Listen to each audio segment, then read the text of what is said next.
Good morning, students, and welcome to the class. Today, we are going to discuss the plot of the novel Oliver Twist that is there in our paper second.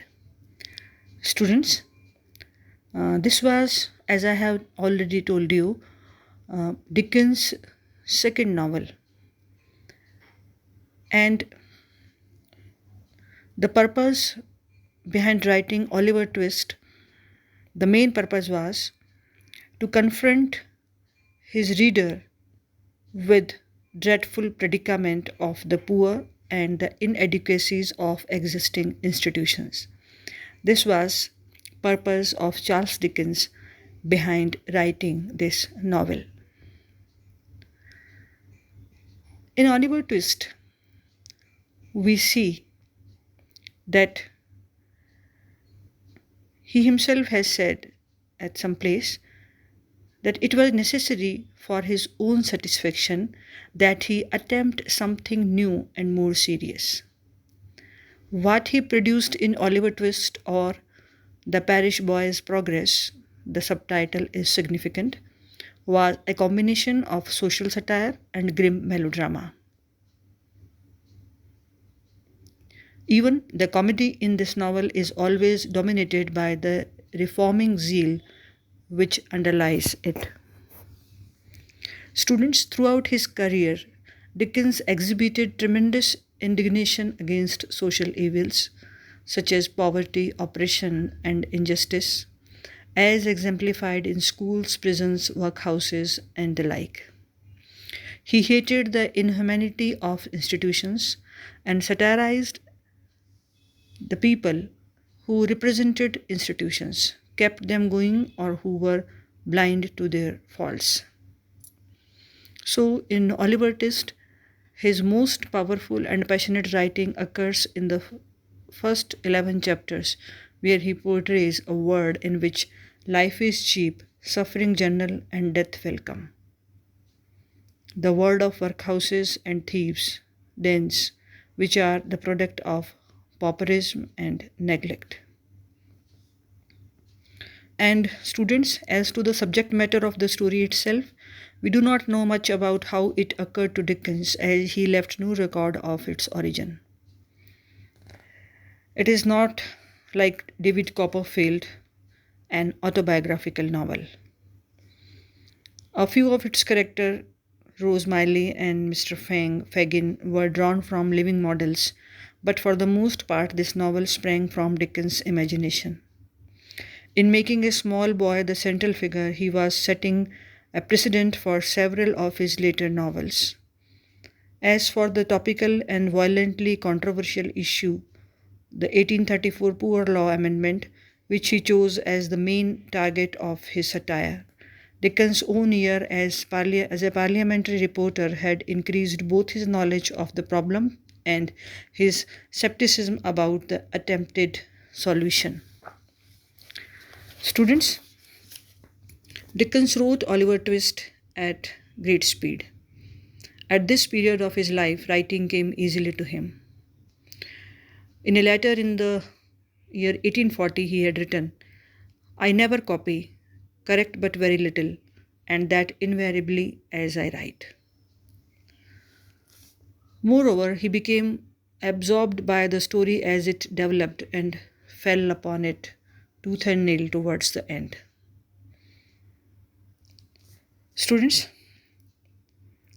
to consider how the book is constructed, the novel can be divided into three parts. Chapter 1 to 27, they form the first part. The chief characters are introduced, and the two worlds of Bumble and of Fagin are interwoven.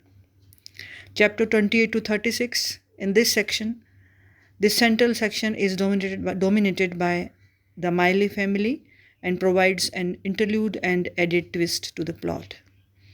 Chapter 37 to 53, the action gathers to a climax and all the characters are brought together.